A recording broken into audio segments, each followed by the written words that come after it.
You are now listening to the Bullseye Podcast, brought to you by AFI Advisors. Sit back, get comfy, and keep all arms and legs inside the vehicle when in motion. And now, here is Josh, Peter, and Brian. Hello, everyone. Welcome back to the Bullseye Podcast, brought to you by AFI Advisors. My name is Josh Shores. I'm here with Peter Raber. Hello. Brian Brummett. Hey there. We've got the gang back.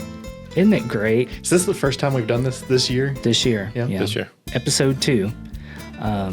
We had Mindy here last week, so we got to talk a lot about Pet Works. We talked a lot about ambassadors and leadership Kingsport. So I encourage everyone to check out that episode with Mindy. We had a lot of fun. I know she was really terrified about it. Apparently we make podcasts fun, though, so Yeah. that was cool. Everyone leaves here and says, oh, that wasn't so bad. Yeah. So you should come on. Yeah, you should come on. If you want to promote something, Yeah, let us know. absolutely. We are very fortunate. We have a lot of people that want to come chat with us this year, so we've got our calendar booking up. So just try to alleviate some of the time that people have to spend looking at our faces. And listening to Unfortunately, us. yeah. Yeah. Well, unfortunately, I end up in every one, but I don't know. I may let Brian tear loose on one day. I asked Josh if he wanted for me to do his role while he was out, and he told me no. No. He said that's not what he wanted at all. I was like, that's not necessary. You're too busy. How about you? You don't got time for all of that. Well, Peter, it's good to have you back. We got a whole lot to talk about today. One being New Year predictions, which I think we covered last time. You guys did pretty great, and I did pretty poorly. So you worked harder this year. I did not. So I should still be shooting over par on this one.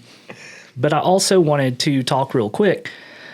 Elephant in the room, we have a new president. We do? So congratulations to President Donald Trump.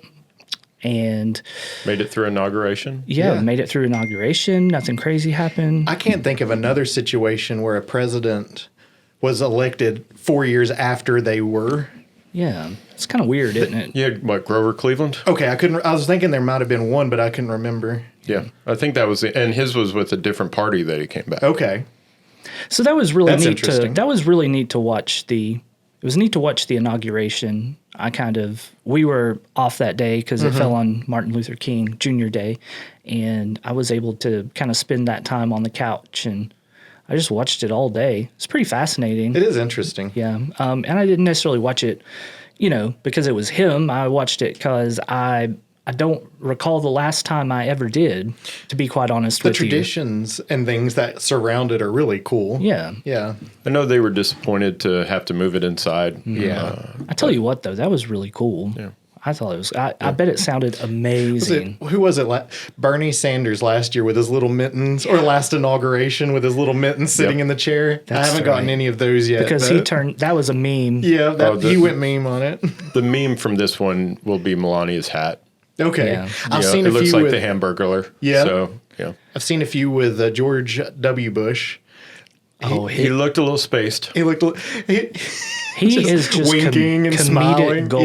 Yeah. He is just gold, and he's always had a very big personality. I think that's why people really took to him, even though a lot of people felt like he wasn't necessarily qualified to run our country. But And he hasn't stayed in the spotlight no, nearly as much as the other presidents. He's just doing his own Yeah. thing. Yeah. And speaking of presidents, Jimmy Carter passed away.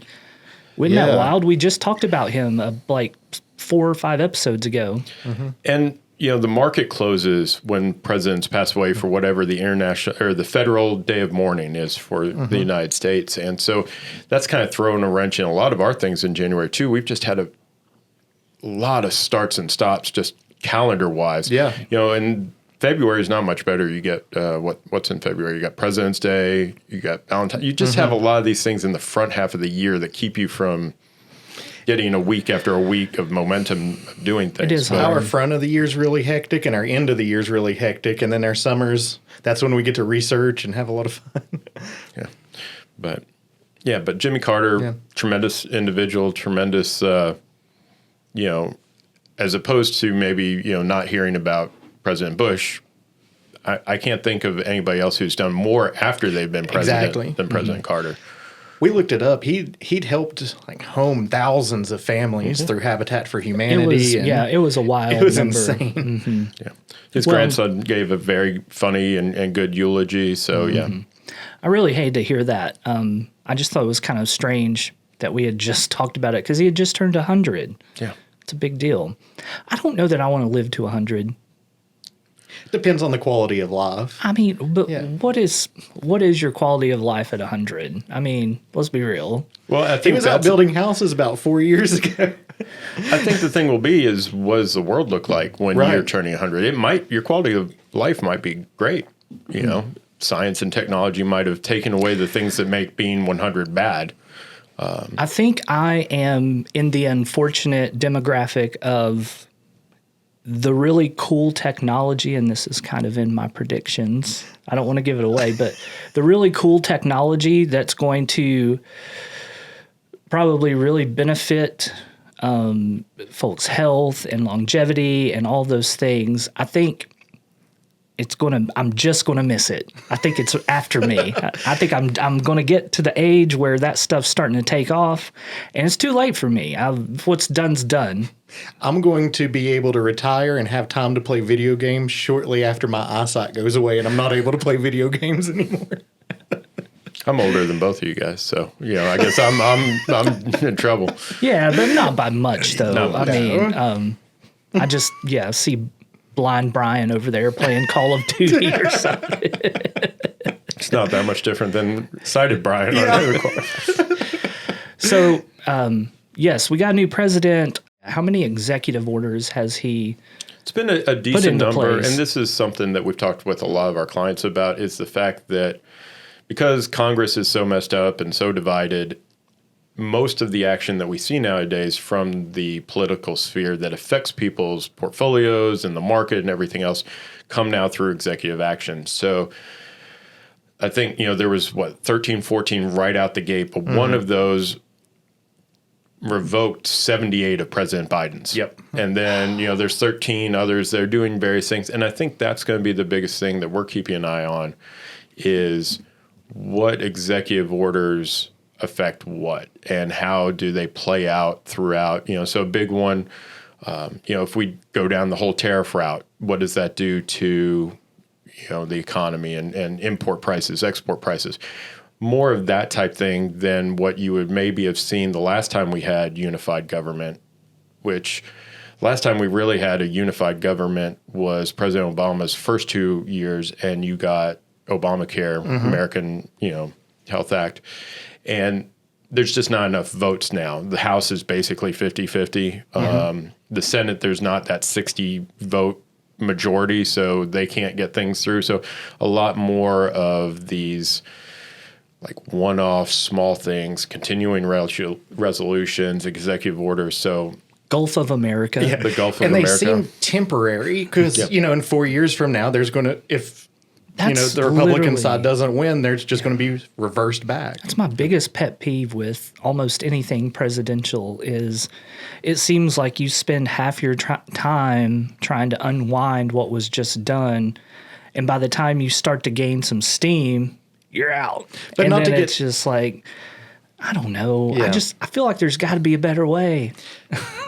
So I don't know. I don't know what the answer If is. either party could actually represent the majority of people, we might be able to get enough people in to make laws that stick. Right. But it doesn't seem like anybody's stepped up and really gotten the majority of people for a long period of time. But, with a lot of these plans, though, you get the benefit from them by the longevity. Like, it takes time for these things to start playing out and for things to start falling into place and people seeing all of the results from that. So I just hate when things get – and I'm not saying whether it's good, bad, or whatever. It's just the process. I don't like the process of that. It's just really been confusing to me. But it's one of the reasons why China has caught up is they don't have this turnover. Now, I'm not saying we should be like China. right. But But they're focused. But they're focused, Long-term they can planning. have 20 and 30-year plans versus 2 to 4 year plans.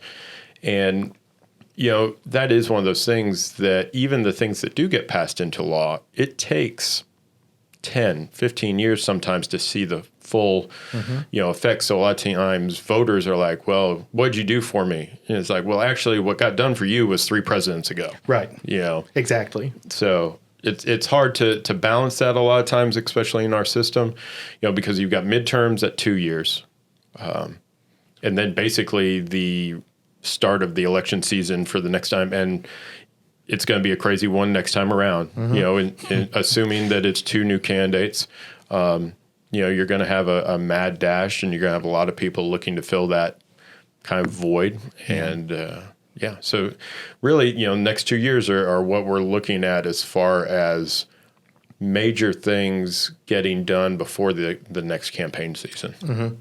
So the Republican Party kind of grooming Vance to be that vibrant, step in, fill in that role after you get some vice president stuff under your belt? You would think that would be the role. We've not seen a lot of success with that.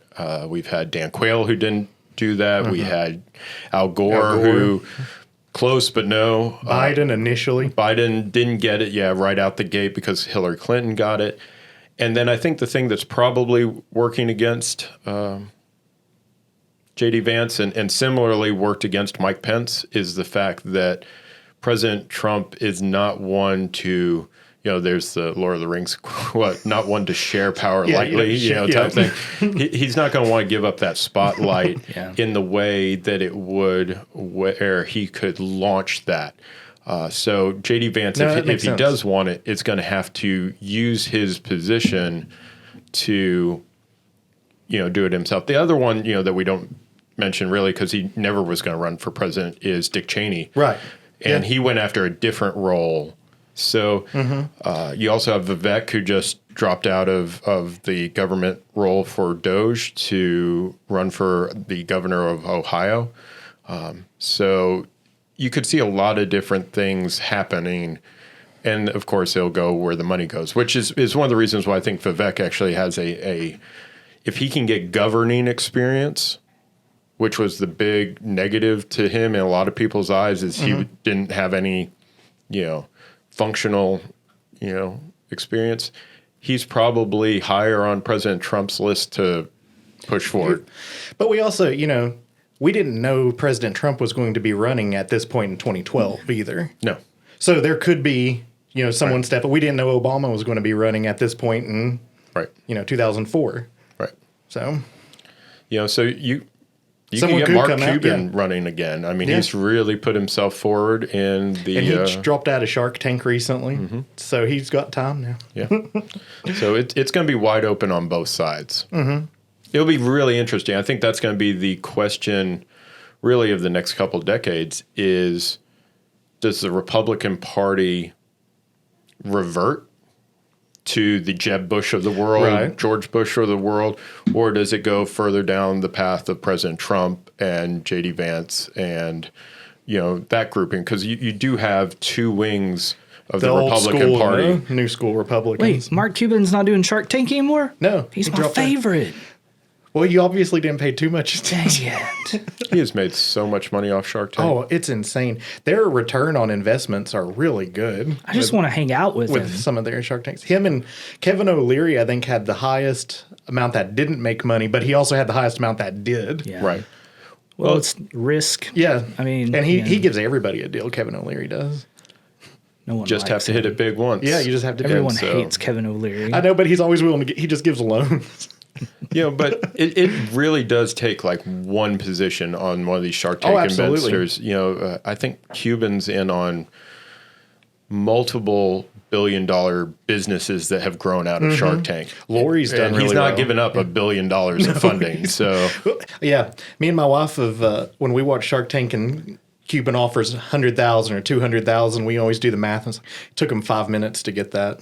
Yeah, it's just him giving out money like that. It really doesn't affect him at all. But it's all if it goes to zero, he doesn't get anything. So you think he's going to run for president? I think it's possible. He put himself in line with the work he did for Kamala Harris. He made it very clear that he wanted to be in that world. He's doing this whole prescription thing through a partnership with Amazon, and He's got the money to do it. He's got a personality that resonates clearly, like off Shark Tank. You know? So, and I'm not saying he'd be a good president, but he has a personality that appeals to both sides. Sure. And generations. And generational. He's already been president in Sharknado. So he has on-the-job training. I don't know. But yeah, he can handle a disaster. It's going to be interesting. Let's get out of this politics stuff. It's too much for me right now. Let's talk about everything that everyone wants to know. What are the 2025 New Year predictions?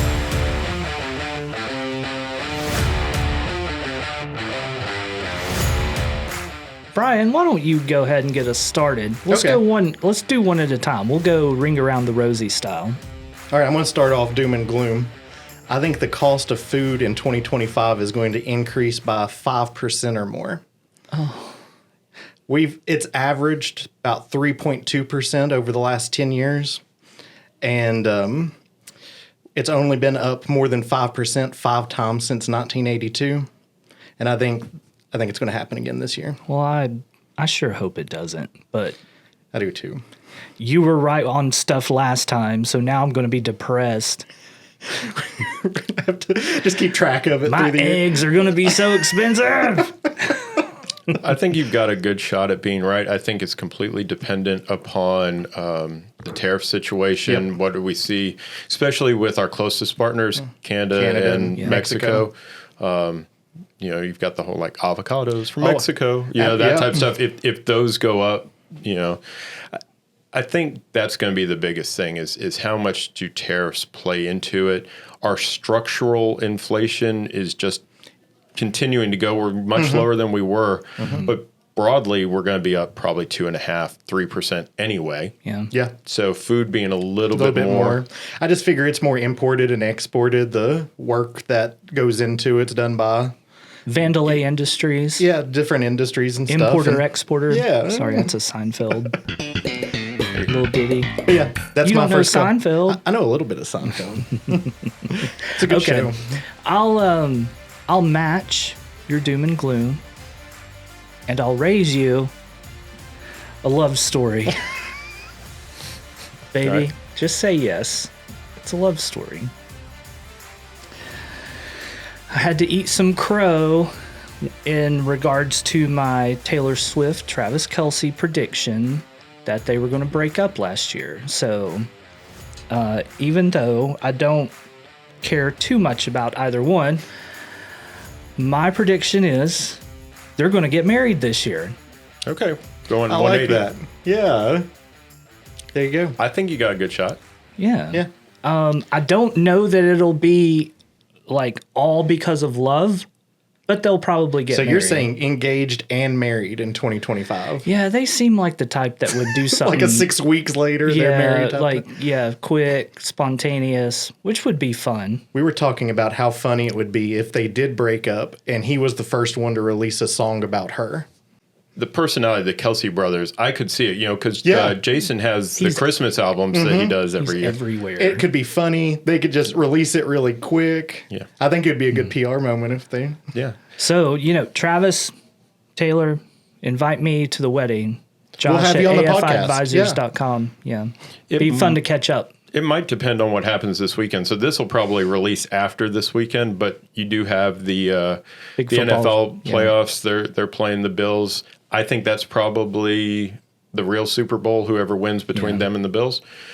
But I could see, and the reason why I'm thinking that is if the Chiefs win this weekend and then win the whole Super Bowl, what else does Kelce really have to go after? And I could see him hanging it up, getting married to Taylor, just following her to all of her concerts around the world. And it doing wouldn't that sort be of the thing. worst I was thing. going to say, it sounds all right. I could think of much worse scenarios. But get out early before you have your brains smushed. Before you injure yourself. Yeah. Well, and like we were saying, you've seen the success his brothers had. The New Heights podcast being on every football program.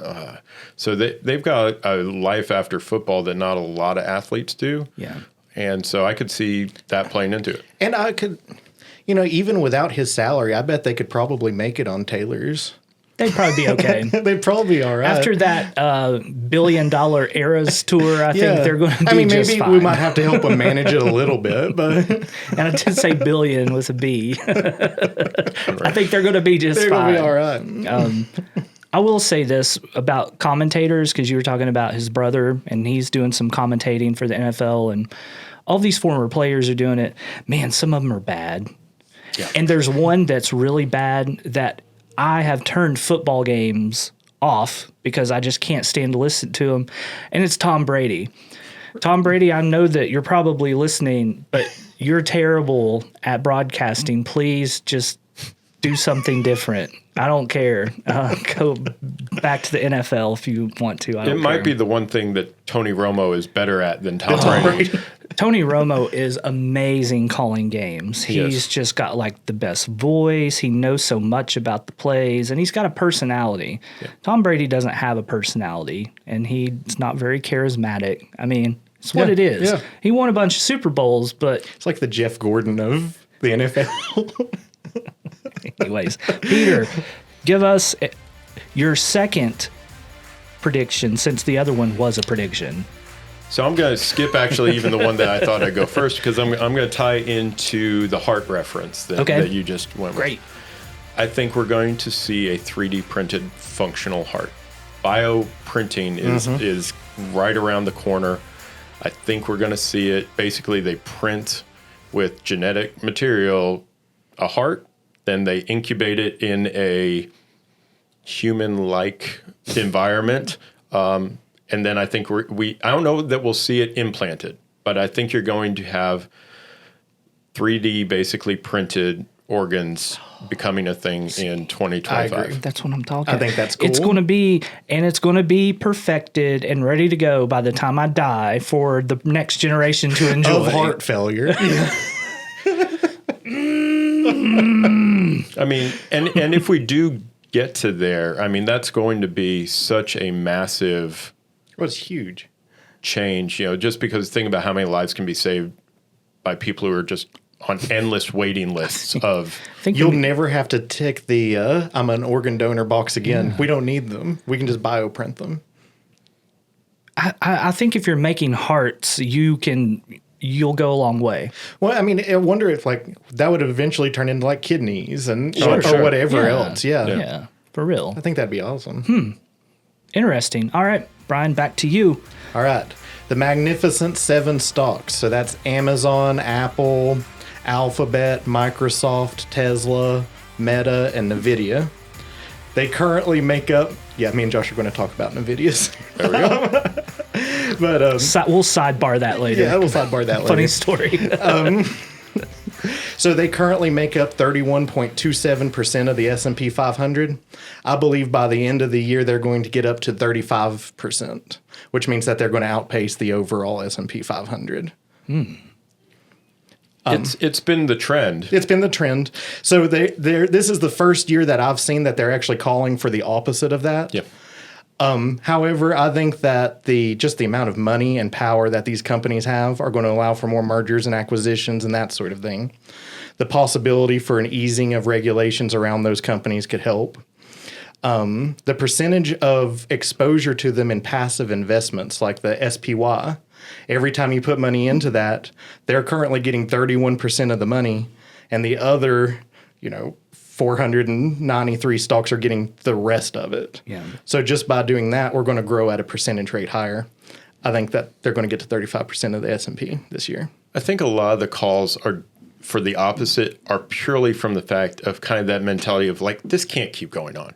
It's not necessarily backed by anything.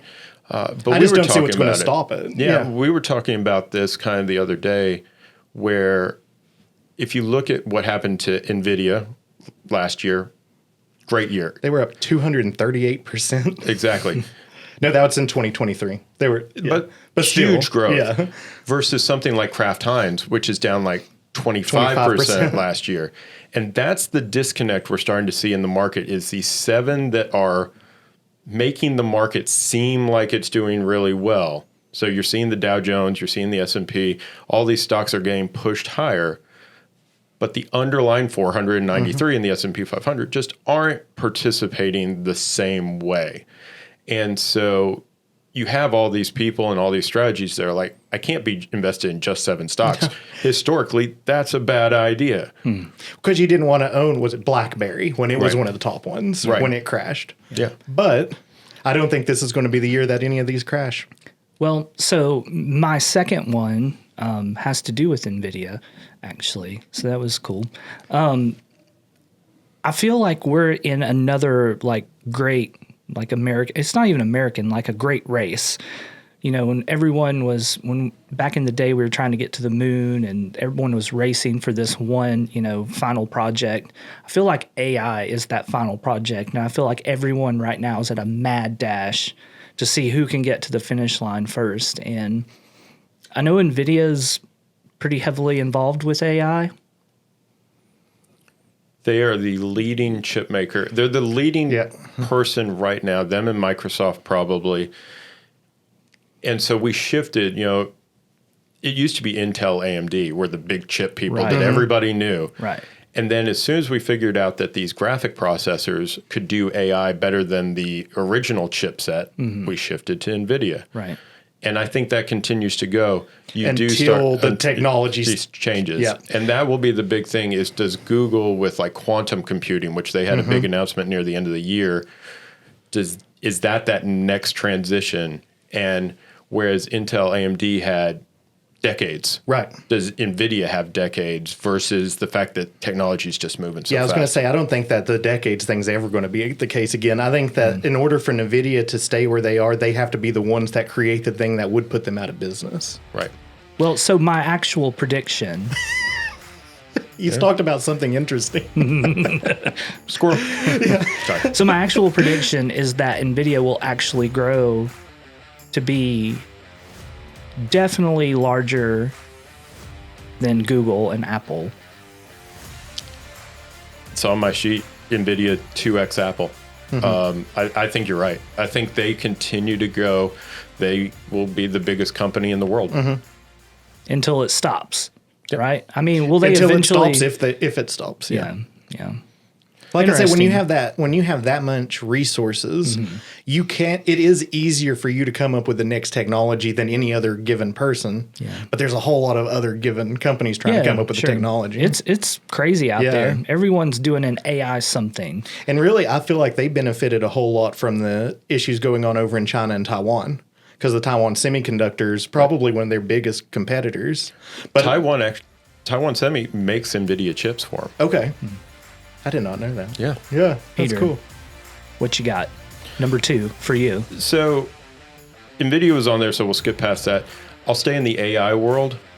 I think you're going to see, and I've read a number of articles about this, I think you're going to see attacks in the utility spaces based upon AI usage, because these data centers are driving rates higher. You know, the usage, so if you're in an area where there's an AI data center, the power use just by that center is massive, and it's driving prices up for the residents and everybody else around it, just because it's a competitive market. They're asking for that much more power. And so I think you are going to get to a point where people kind of demand that they pay more and more based upon that. Well, if my prices are going up and I know it's because of this factory up the road, right, it's going to upset me. Yeah.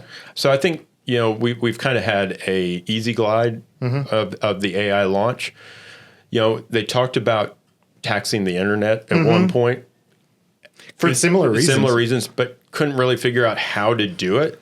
But you can tax tax energy usage, and so it's not a product necessarily there. So I do think you could see utilities in various areas, and it's one of the reasons why we saw like utility stocks do really well last year compared to utility stock years. Yeah. Right? Utility stocks aren't supposed to be up 15-20%.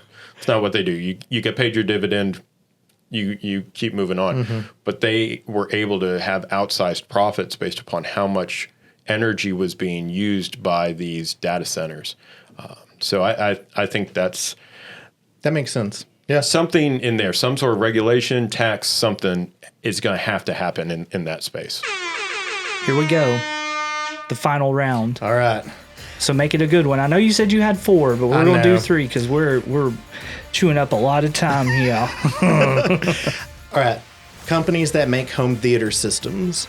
I think in 2025, they're going to start shifting more towards virtual reality than making bigger televisions, projectors, and surround sound. I think that technology for televisions is not the bottleneck when it comes to graphics and viewing things. Mm-hmm. So in order to go to that next step, I think they're going to go VR. Man, that'd be really cool. Talking of Lord of the Rings, I would love to just stand there and during a battle with orcs and elves. I'd be so scared. It would be awesome. Those orcs are really scary. They did try with the VR at the Resident Evil games with the Oculus on, and they had issues because people's adrenaline were going too high. So they're going to have to figure some stuff out. But I think that's the direction they're going to start going in. That'd actually be really cool. So you're essentially saying instead of big TV, big surround sound, it's more like sitting there with glasses, and like earbuds. Yeah, glasses. Because why not? Yeah, You'd have it direct in. I mean, I think it'd be cool. I don't know. I think that'd make me kind of nauseous. We're starting to do it with video games. You could start doing it in theaters. Yeah. That's something Peter and I were talking about, being able to sit in a theater and instead of watching the guy in front of you play on their phone, you have headset in and you're watching it and experiencing it. I think theater is going to have to do that route to stay viable. Just because my home setup is better than a theater.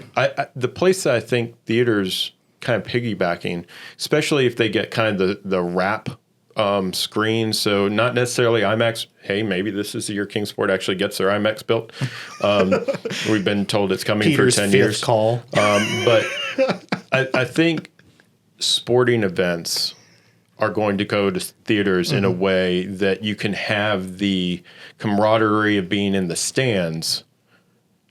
And now the technology is good enough that it will be better than being in the stands because you didn't have to travel, you didn't have to, fight. And you're already having to pay various streaming services to watch them all anyway. Right. If you're going to pay that, you might as well just spend the $15 and go watch it at IMAX. Exactly. So I think that could be similar as this technology, whether it's VR, whether it's IMAX, whether it's any of those. It's. I was at Sam's earlier this week. There's 90-inch TVs that are sub $2,000. Yeah. I mean, that used to be, a $10,000, $20,000 screen. Now it's just not. Even the lower priced ones are still very acceptable as far as picture and quality. Absolutely. How many movies do you actually need an 8K television for? Yeah.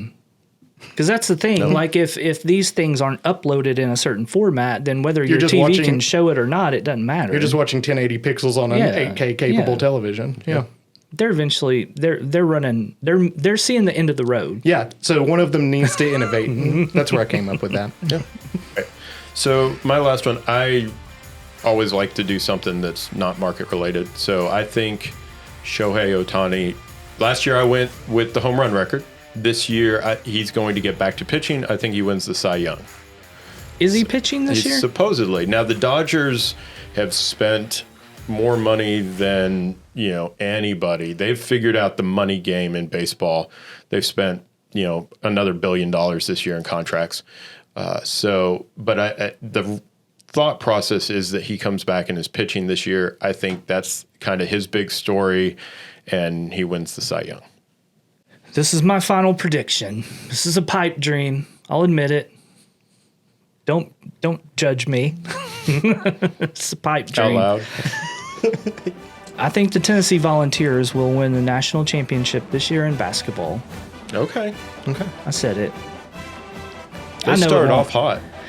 I know it probably won't happen, and I know that I let myself, I get my heart involved, and then I'm just... But you'll be extra happy this year because you'll get a point also on the podcast. Yes.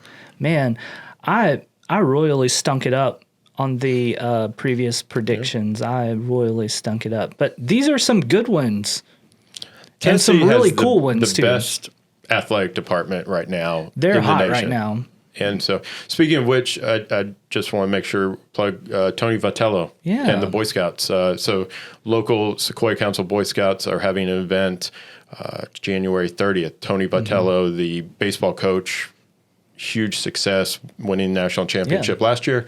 He's going to be the guest speaker. So they always have awesome speakers. Yeah, they moved this one up early because we had to beat baseball season. Yeah. Like normally we would do this during like their push to the College World Series, and to get Coach Vitello, they were like, no, we got to do this early. So different scheduling than normal, but that should be a great event. Yeah, it'll be fun to see him, catch up, give him some strategy for the upcoming season. Hit and run, baby. There you go. Hit and run. Keep hitting home runs. Hit and run. All right. Well, we will just sit back and see what happens. These are some bold predictions. These are some cool predictions. So if you guys have any 2025 predictions, send those our way. We're always curious to know what everyone says. We had some people send some in last time, and there was some interesting stuff on there. It's kind of neat to see where people's headspace is on. We need to let people be part of it this year. Like if they vote or say what their predictions are, we'll give them a point at the end. If they got it right, okay. We'll do a little run-in tally. Point. Yeah, fake point. Yeah, fake point. All right, guys. Well, we'll see what happens. Thank you, everyone, for watching. We really appreciate it. Check us out at afiadvisors.com. Also, go follow us on all of our social channels so you can stay connected with what's going on here. Brian, Peter, thank you, and we will catch you guys next time. We hope you enjoyed this episode of the Bullseye Podcast. Do you want to sponsor the show or maybe even be a guest? Contact us at connect@afiadvisors.com to get the conversation started. Thank you for all of the continued support.